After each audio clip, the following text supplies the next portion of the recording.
we saw the sentencing of 6 men for Russian-sponsored arson attack on a warehouse in East London. This was a warehouse storing humanitarian aid and satellite equipment destined for Ukraine. We will not tolerate this hostile activity. And it just underlines the point. Your security is our security. What happens on the front line of Donetsk today is shaping our collective future for years to come. And that's why Emmanuel and I brought the Coalition of the Willing together again today. We stand with you, stronger than ever, united behind Ukraine, and united with President Trump in calling for the fighting to stop now, and for the negotiations to begin from the current line of contact.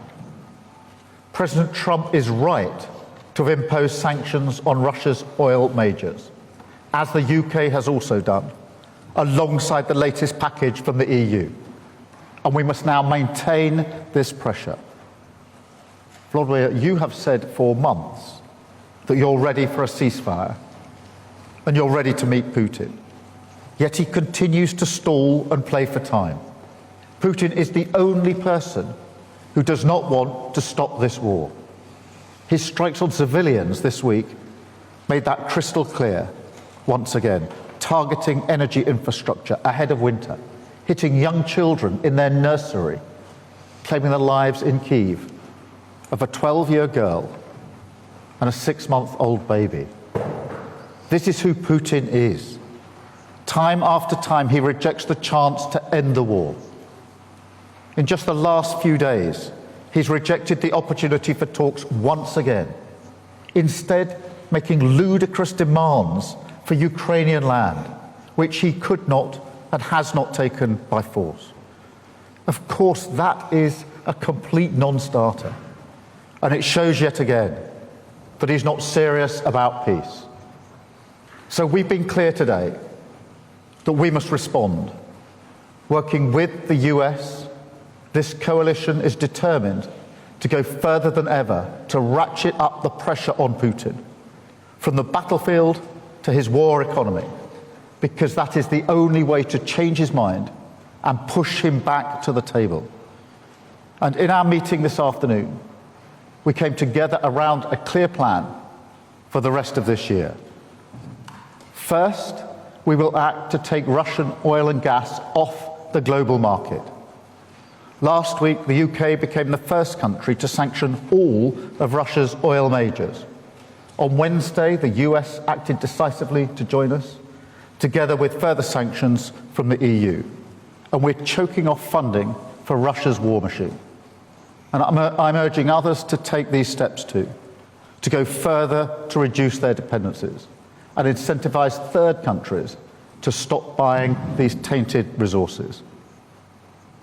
Second, we're determined to push on with the progress on Russia's sovereign assets and unlock billions to help finance Ukraine's defense.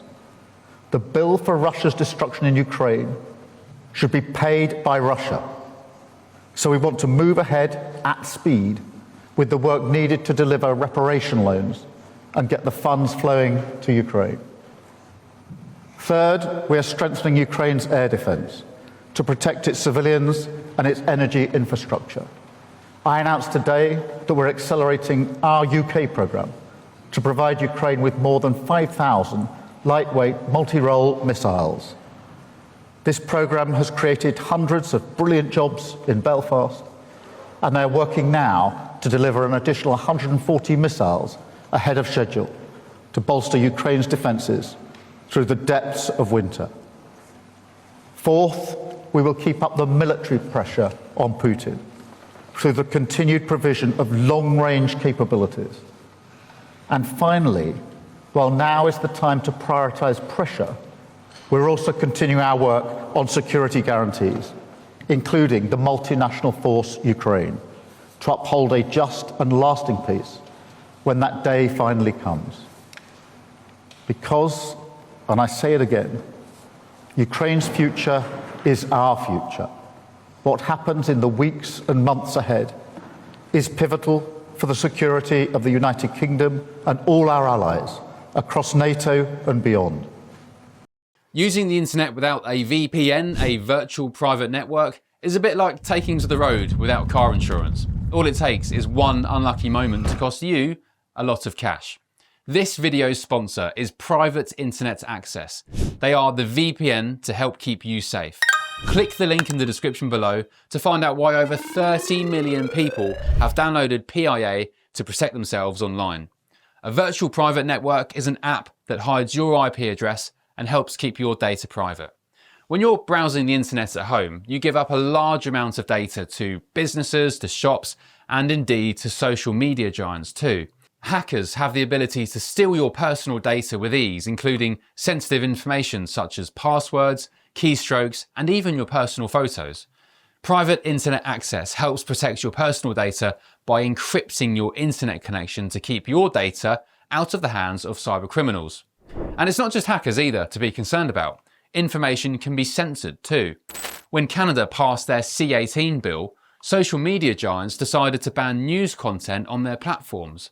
But PIA can protect your ability to consume the news and content you love. Private Internet Access is available for Windows users, Mac OS, Android, Linux, iOS, and you can use one PIA subscription to protect an unlimited amount of devices. And we've got a huge GB News discount for you too. Click the link in this video's description and you'll get a massive 83% off PIA. That's under £2 a month, the price of a coffee, and you'll get an extra 4 months completely free on top. Also, there's a 30-day money-back guarantee too. Visit piavpn.com/GB News to start protecting yourself digitally today. So we are determined to act now, to dial up the pressure on Putin and finally bring him to the negotiating table in good faith. Thank you. Now let me hand over to my friend Vladimir. Thank you so much, Keir. Ladies and gentlemen, dear friends, Keir, Mette, Dick, Mark, and everyone here, thanks you for today's meeting, today's coalition.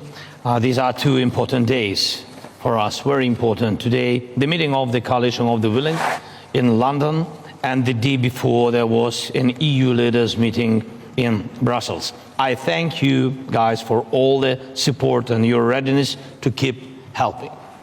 And today, all the partners confirmed that next year they will continue to support Ukraine, our country, our resilience, especially the financial support, which is crucial. And today, the new Prime Minister of Japan joins the coalition for the first time, and all the signals are clear. Thank you. We all see the challenges these days, and the Russians are carrying out a campaign of terror against our energy system, and they really want to make the winter cold a tool of torment and pressure on Ukraine, our people, and on our defense. And Russia's goal hasn't changed. They want to break us, want to break Ukraine, and they are doing everything to achieve it. So that's why our defense means everything that truly stops Russia from killing, destroying, and terrorizing. First, air defense.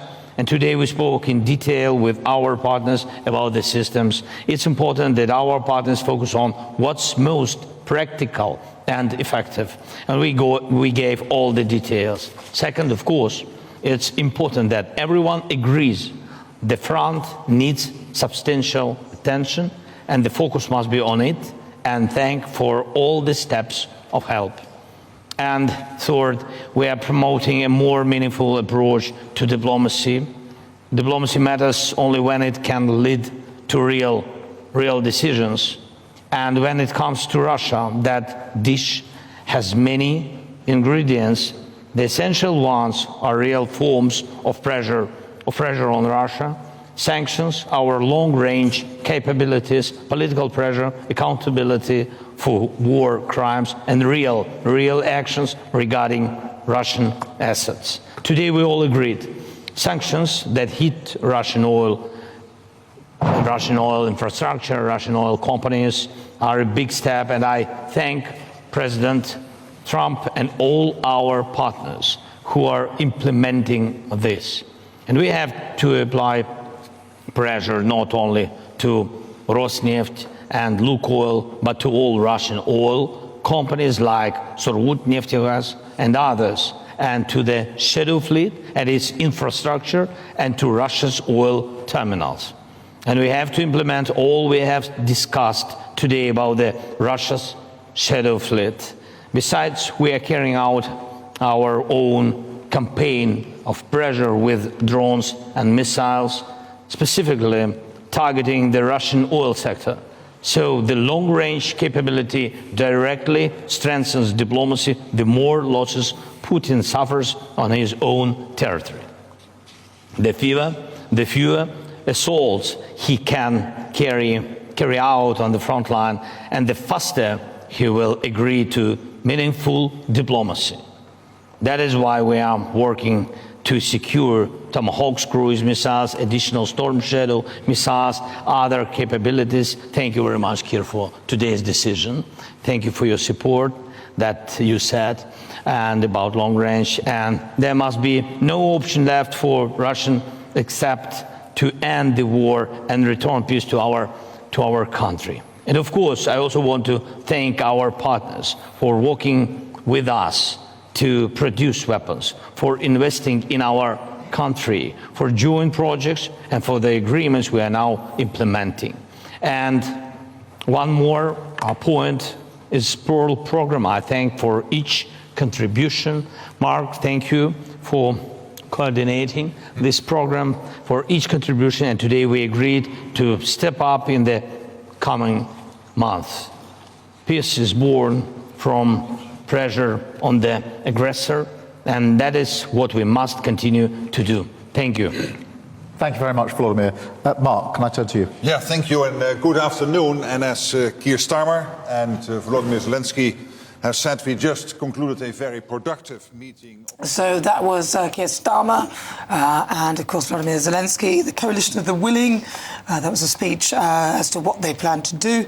Most interesting in there that Keir Starmer pointed out 5 points that he would take oil and gas off the table, off the market, and incentivise third countries to do so. Number 2, he said push on with the process of Russian assets, so use them to pay for the weapons that they're supplying to Ukraine. 3, strengthening Ukraine's air defences and creating 5,000 missiles. Number 4, keep the military pressure on Putin. And finally, 5, prioritise security guarantees because he said that Ukraine's future is our future. That's all well and good, but there's no mention of how you'd protect this country because I think that's also important. But stay with me because I'm joined in the studio by GB News' Home and Security Editor Mark White, also former British Army spokesperson Major Mike Shearer. I'm going to start with you, Major Mike Shearer. OK, a 5-point plan, all very well. They said they wouldn't buy Russian oil and gas. Of course, they've been doing this all along anyway, so they've been funding their own war. Donald Trump pointed it out. They may not buy it directly, but it's processed elsewhere, and then they buy it from that third country. They're saying that they're going to stop doing that as well, by the sounds of things. Well, look, it's 5 points that he mentioned, Nana. He clearly watches GB News, because we've been saying that on this channel for well over 18 months. Every single marker that he hit there has been mentioned before. Let's just remember that up until recent times, right up until now, that Russia has lifted their wartime economy to spend on munitions by 40%. They spent more in recent times on their war effort, their war chest, than the whole of Europe put together. We need to get serious. And I'm sorry for being a skeptic on this, but this coalition of the willing, while it all sounds very good, I see showboating because who's in charge? Who is in charge? What I would like to see is a proper chain of command, and that already exists with NATO. Now, even if our American cousins are going to push us off at the hand and say, it's in Europe, guys, get on with it, I can almost accept that. But we still could stand up with the NATO Secretary General, Mark Rutte, who is the chain of command. And if the European nations want to give extra funds to that, all well and good, but at least decisions will be made. I haven't heard anything new today, and actually all I've heard the Prime Minister say today with some surety was paraphrasing Donald Trump about the oil. And it's the first time he's really been quite vociferous about that. Well, I mean, it's about time, and he said it and meant it, but the worry here is it's all talk, isn't it? It was the same thing with Zelenskyy. Zelenskyy was talking, saying, thanking everybody, asking for tomahawks and long-range missiles. As much as I think that's, you know, potentially the right thing to do, what about what we've got here in the UK if Russia decides to turn on us? What have we got to protect ourselves? The whole discussion on what you're speaking about there, Nana, is national resilience. Now, if a missile was to come UK-wide, are we going to get one of these texts that was emulated by someone else a few days after? So that's not resilient enough. And if we were going to have the old SAR rings, nobody would know what it stood for. We have no national resilience worth talking about. It's really worrying. Major Mike Shearer, thank you very much. Mark White, to react on the back of that, first of all. Well, listen, this is just part of an ongoing process. You have Vladimir Zelenskyy on a regular basis going around the world. Those trips are all about extending the hand of friendship, yes, but a begging hand, looking for money, looking for military equipment, and he has to do that regularly because he needs to keep the war effort going.